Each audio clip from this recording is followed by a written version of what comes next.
Hello. Welcome to Thingness. We are Hannah, And Martin. and this is our first official episode, episode 1. Post-prologue. Yes. And these podcasts are part of the whole Thingness project, which includes this, as well as the domestic micro gallery, the Instagram account, the invited artists, plus their guests that will be at the opening dinner party, which you will find out more about in the coming weeks. Yeah. In these podcasts, we'll talk about what's in the shelf at the moment. And we'll also talk with the invited artists about their, relationship to things and objects and collecting those things. But today it's sitting just us two, so no invited artists, we invited ourselves. And we're going to focus on what we've been slowly placing into the shelf since we got it. I think I kind of found the shelf, was it maybe last October or November or something? Yeah, we've had it pretty much the whole time we've been living here. Yeah, and it's been a very slow kind of gallery forming, a little exhibition forming within the shelf. So when we have an invited guests, we want to actually start by asking them their relationship to things, objects, and collecting. So I'm gonna ask you, Martin. Yeah. Would you be able to describe to me what you see your relationship as To collecting? To things, objects, collecting, wherever you want to start. I mean, I think, like domestically, like at home, I'm a little bit of a minimalist. But then in the studio, at work, I'm the opposite. I'm a maximalist. It's like there's clutter everywhere. Yeah, definitely. I mean, if even like with your collages and things, it's not like I've never seen one of your paintings that has just a couple elements in it. Yeah, no, I have to saturate it. No, but I think this is the same thing like with like collecting things. I'm a little bit of like what you could describe as like a video game completionist. You know, someone who wants to like do all of it. A bit manic, maybe. But when it comes to like collecting like objects for myself, like outside of work, it's maybe just like nice rocks. Yeah, we both like rocks. Yeah, rocks up from the beach or something like that. A friend once told me, I've told you this before, someone once told me that they think that people are either rock or stick people. Like that people either, when you go on a walk, when you're out in nature, that you either like to pick up rocks or sticks. And we're both rock people. We're both rock people. That's the same with dog and cat people. Yeah, but then you sway between them. Yeah. That's a fine line here. I don't think we should say too much which one we are. They're Otherwise, not we might lose. Exclusive. We might lose some listeners. Yeah. All right, so that's your relationship. I mean, there's like you can collect other things than objects as well. And like collecting for me, like collecting things for my art is a different monster entirely.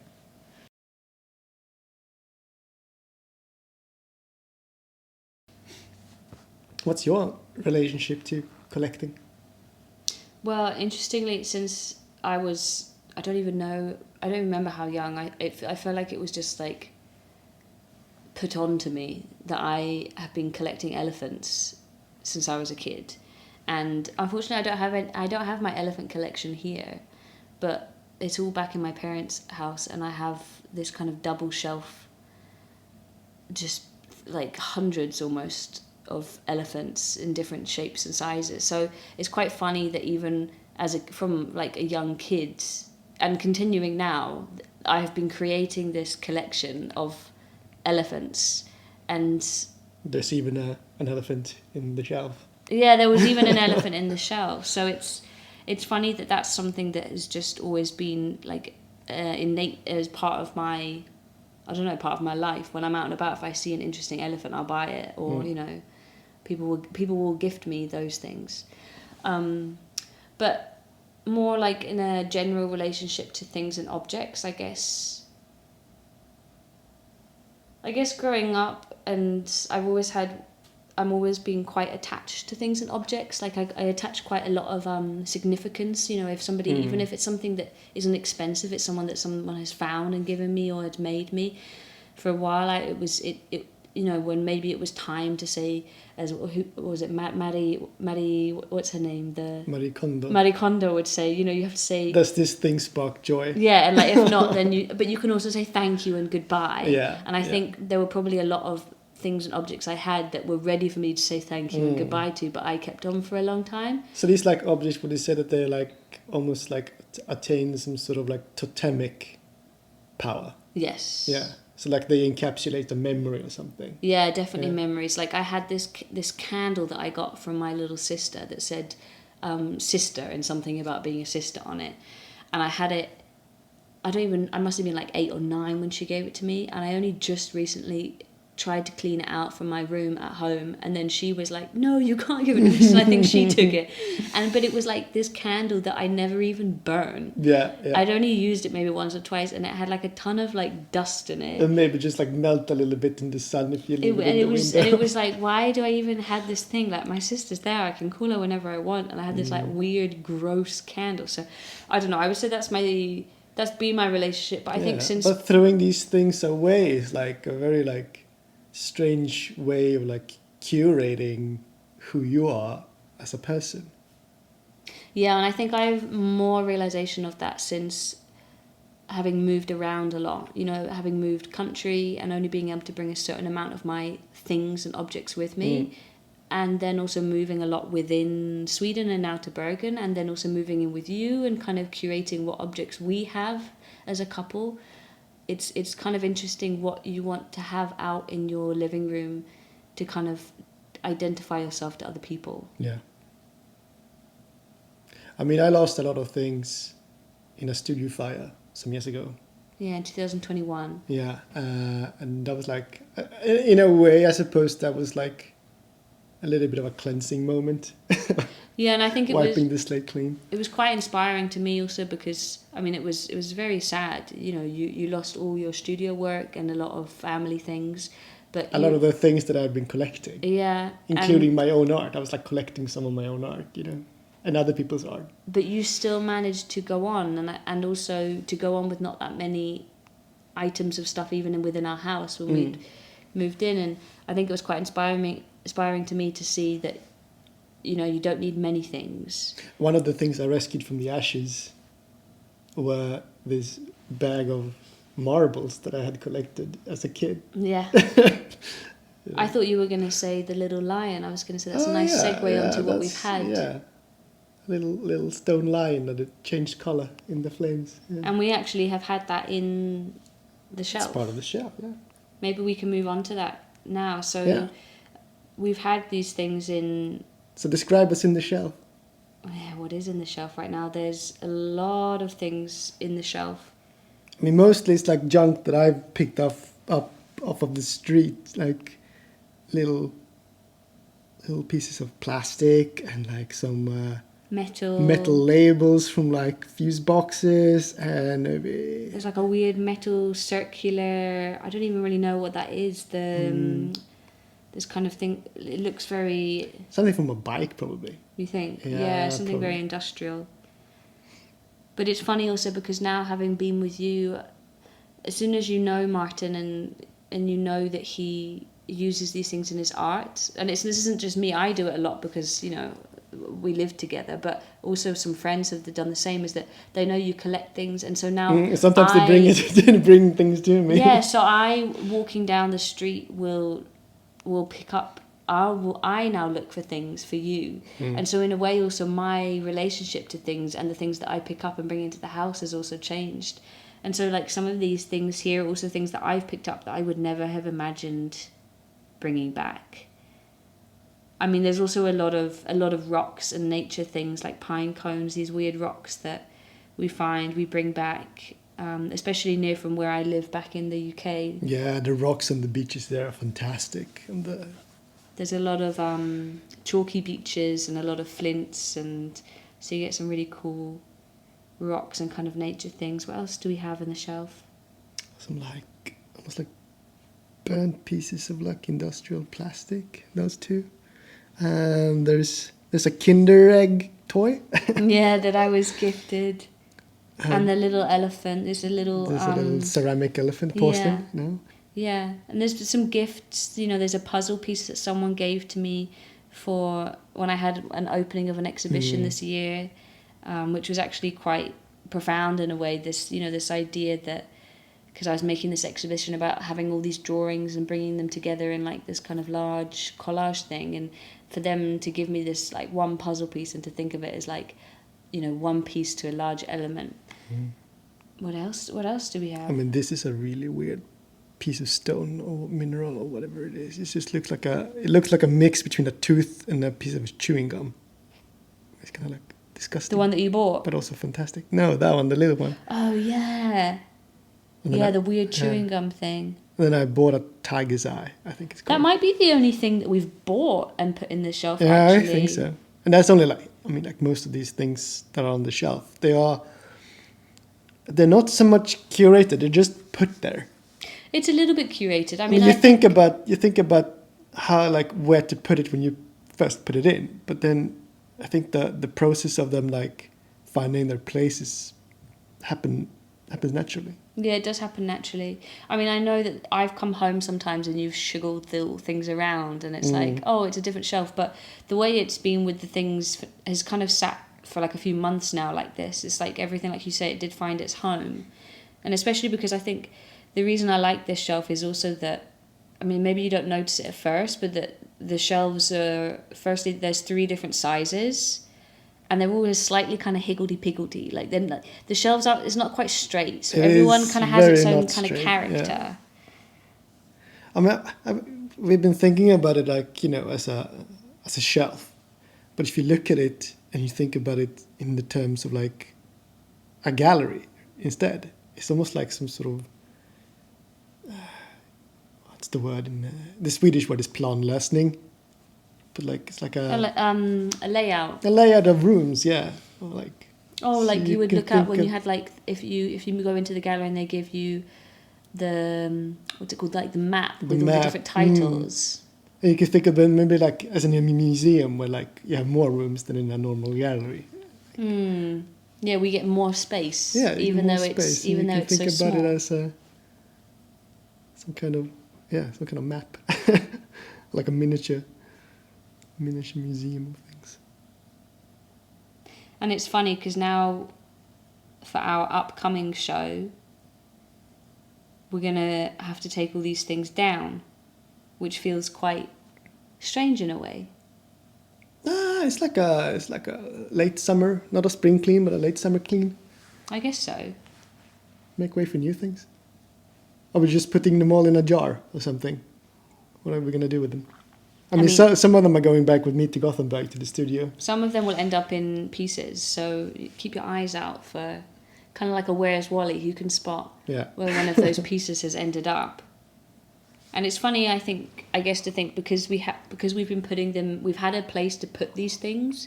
Well, some of these things we now say the thank you and goodbye in a way, and what else will we collect? What else will we come across? I mean, this is the very nature of rock collecting, isn't it? Where, to you, they're like memories and totemic objects, but to other people, they're just rocks, Yeah, and it's funny, I think, because rocks to me have always held such importance, especially as something to hold.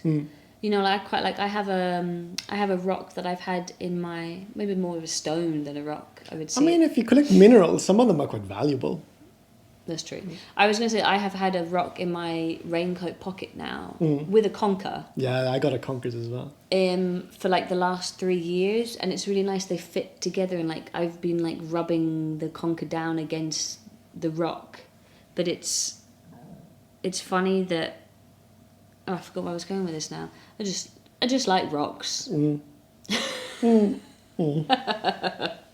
But no, it is. Oh, I remember you were saying about like the different significance. Like to me, this rock in my pocket, I would be so sad if you lost it. Yeah, or like I think there was one day where I thought I had lost it, or that that my pocket was open and I thought it might come out, and I was so like scared to think that it would have gone, because it's been with me for so long now.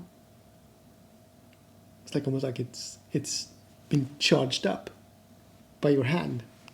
Yeah. You like channeled energy into it or something. I wonder what it gives me back. It gives me that energy back. I mean, it doesn't look. It anchors you to itself, and there's like a symbiosis thing going on, maybe. Well, That's almost it. I mean, like, I don't think about the shelf in its current state as being art. Do you? It's something on the wall. It's hanging next to other like actual other works of artworks. art. But I wouldn't say I think of it as art, but it has been interesting whenever we have someone around, that they like to look at it, and that they take time to kind of see all the different things, and they ask us and we tell them about, it fills the same function, I suppose. Yeah. Yeah. It creates a conversation starter, or like and a discussion, and there's something to. Like it takes you in, like you spend time looking at it, like you would looking at anything else. So in a way, maybe it's not art to us, but it has been to the other people that come into our apartment. I mean, it's something. It's on the wall, just like we have this Paul Klee print on the wall behind us now. Yeah. Well, towards the end of each episode, we also want to be asking our guests the question about if they have any references or anything that they've been looking at that they might like to add to our Thingness bibliography. This is like the fourth leg of the table, kind of.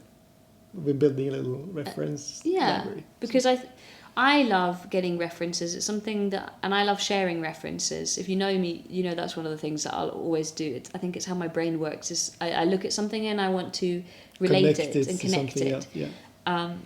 But also I think it's quite nice to have something that comes alongside these podcasts, where then you can go and find maybe things that we've spoken about, books or essays, but also to see the different kind of interests of the artists or invited guests who are coming into the shelf.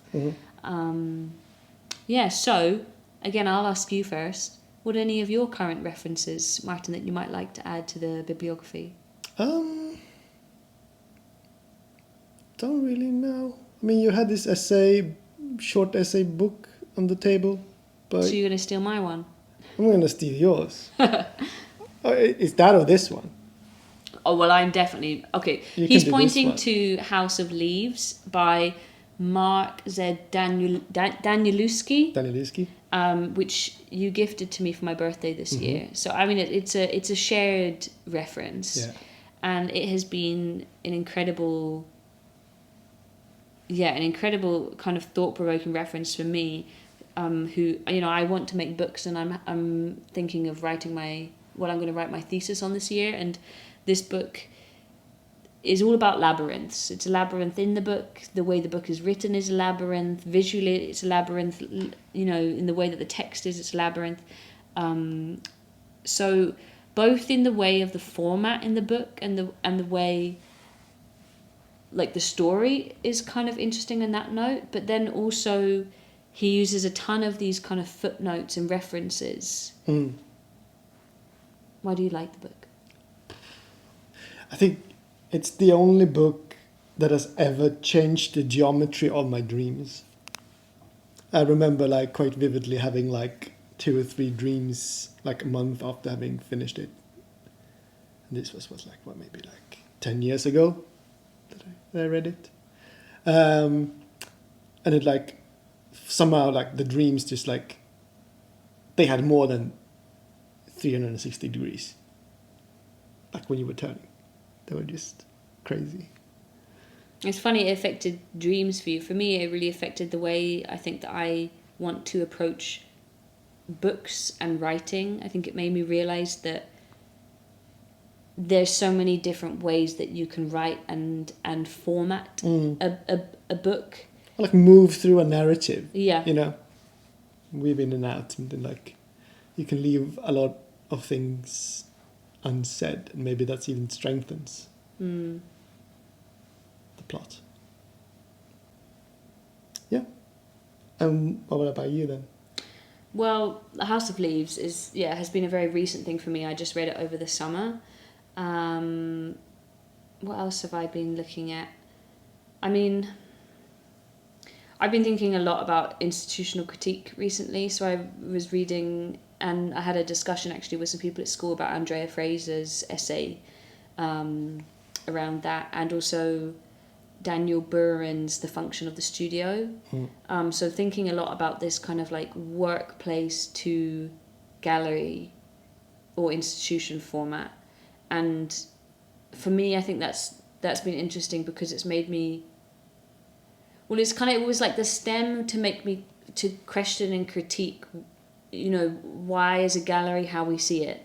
Why is the white cube like that? Why is it that we have openings? Why is it that there's an artist text? Basically kind of like anything that is there, why is it like that? And why can't a gallery just be a box on a wall? Yeah, and in someone's apartment? Why can't it be different? And so that was the questioning that then I brought to Thingness was, well, why can't we have an exhibition in the shelf in our apartment? And we can, and we will. Exactly, yeah. And why can't we have an opening that is a dinner with just a few people? So that's something exciting to look forward to. Yeah.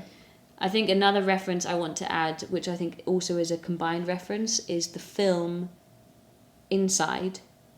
Did I get the title right? I always call it like Imagine, but it's not Imagine, it's Inside, isn't it? If you mean the one with Dafoe. Willem Dafoe, yeah. We watched it last year. I actually really want to rewatch it, and because it's been still in my very kind of current in my mind since then.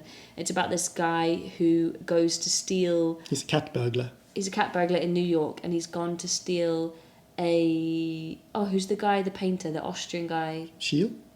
Egon Schiele. He's gone to steal an Egon Schiele painting from this really rich guy's apartment.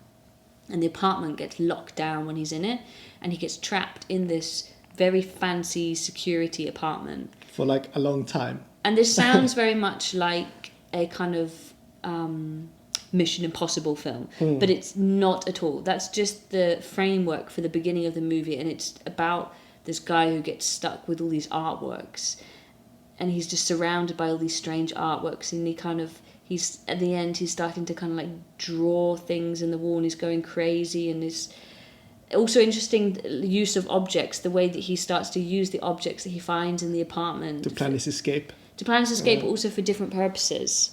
So I would definitely recommend. It's a 10 out of 10. That film. It's great. It's great.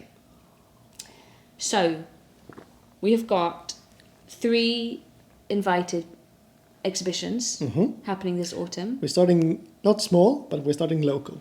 We're starting local. All of these will be people from Bergen, but not Norwegian artists. Bergen-based artists. Exactly. Yeah. So the first one is coming to install next week. We'll keep it a little bit of a surprise who it's going to be.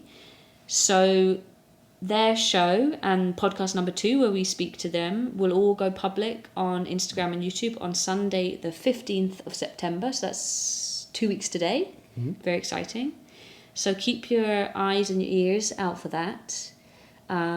Make sure to follow us on Instagram if you're not already, and subscribe to our YouTube, and send us anything. Any thoughts and feedback. Yes. Most if you have welcome. any interesting references for us to look at, anything that this has sparked. And thank you for listening. This was Thingness. This was Thingness. Thingling.